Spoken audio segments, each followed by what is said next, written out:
I wanted to move beautifully and smoothly, Sandra said, holding her teacup with both hands like it might want to escape. Instead, I got a near-death experience in gym clothes made of thin fabric. Marta looked up from her book and raised an eyebrow. I assume this is about the gym. Sandra had joined a women-only gym the previous week. The website had a calming font. The receptionist offered peppermint water. Everything smelled a little bit like herbal cleaning products and something else, something she could not identify. She chose the class that sounded the safest. It was called Gentle Pilates. She had imagined soft music, easy stretches, and maybe someone handing out warm towels scented with herbs. Instead, she got Kim, the instructor. Kim was the kind of woman who clapped before every sentence.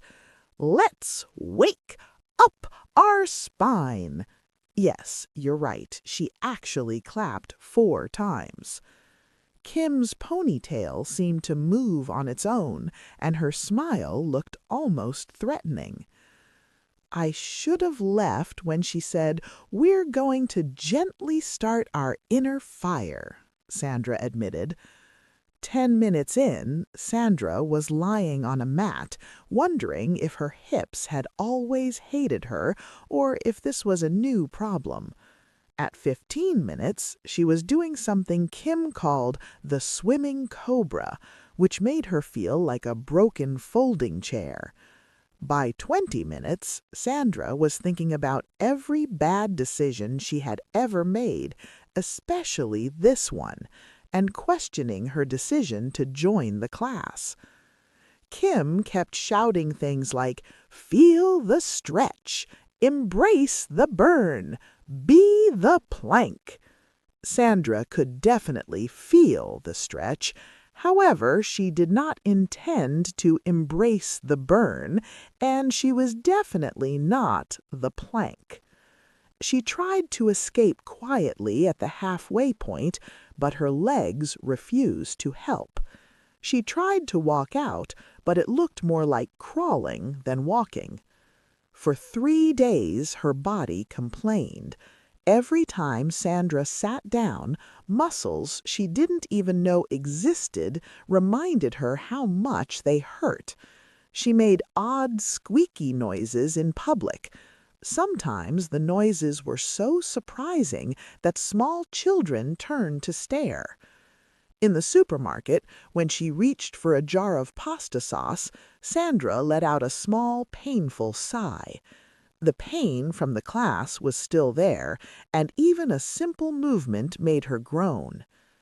Back at the cafe, Marta sipped her tea. "What made you even go?" "I saw a poster that said, 'Strength has no age.' I believed it. I was wrong." "Did you at least get a good stretch? If by good you mean memorable, then yes."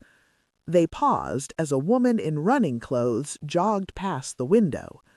Sandra looked uncomfortable. "I now react physically to anyone wearing sports clothes." Marta turned a page. "So, will you go back?" Sandra stared out the window. "Only if someone I love is trapped inside and needs my help to escape."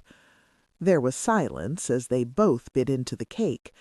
Outside, a group of cyclists tried to sit at a table, and their neon outfits squeaked loudly as they lowered themselves into their chairs.